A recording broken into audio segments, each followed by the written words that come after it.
I'm going to go over really quick and show you what this morning looked like. The markups on Inauguration Day.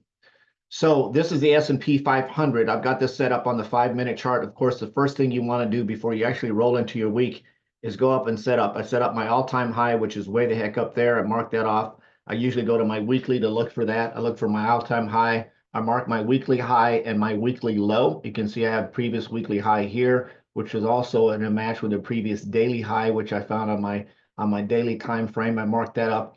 And then once I get my weekly high and my daily highs set up, highs and lows set up, I'm going to come in and I'm look for fair value gaps, right? I want to find a fair value gap. I'm going to set my 15-minute on this side. I'm going to set my 5-minute on this side. I'm going to look for some pricing.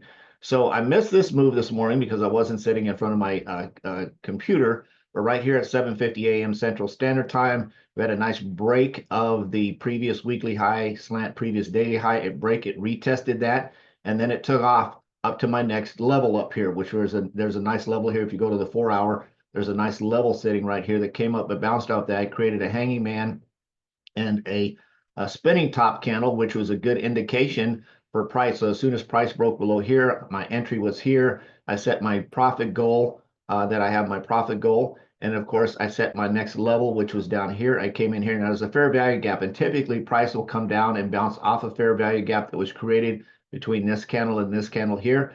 It came down, it bounced, it did a retest on that, then it went ahead and broke through, and it's continuing down here. It broke through the bottom of this fair value gap, which has got about 2 minutes left to see where it's going to go, but we did come all the way down here. You can see it came all the way down to this previous daily low. Probably could have stayed in the trade all the way down here, but I have an exit plan, and my exit plan is usually whichever happens first, my level goal, whether I'm getting to a level, or my profit goal. And I got out my profit goal, wrapped up today. Very, very nice move today. You can see there's another fair value gap down here on the 15-minute. If you move over here, you can see it on the 15-minute side. There's a fair value gap. Then there's also a 5-minute fair value gap inside the 15-minute. Price may come down here and come all the way back down to this. It may just bounce off of this previous weekly high, turn around, head in the other direction. However, I am done trading for today. Make sure you understand price action, your levels.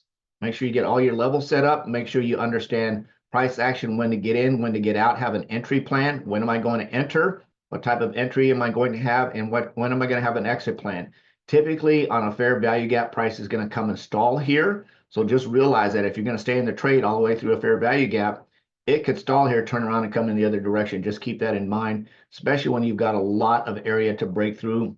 You've got a previous weekly high, previous daily high that price has to break through. Then you've got another fair value gap. So you've got a lot of resistance here. It closes fair value gap, so it doesn't really apply anymore. It's done with that one. So hopefully this provided some value. I will be back tomorrow at 8:15 a.m. to trade with you guys live on the stock option side. Have a happy Inauguration Day. It's going to be a fun day. If you haven't gone in and looked at your ticker or looked at your pair to see how it's going to respond to today's news and to today's market, I would highly recommend you guys come in and mark up your chart, take a look at it, put a note on it, right? So you know this, and then save this on your spreadsheet so you know what's going on, so you can see that next time we have an Inauguration Day 4 years from now, that you'll have a general idea on how your ticker or how your pair moved if you're still trading then, right?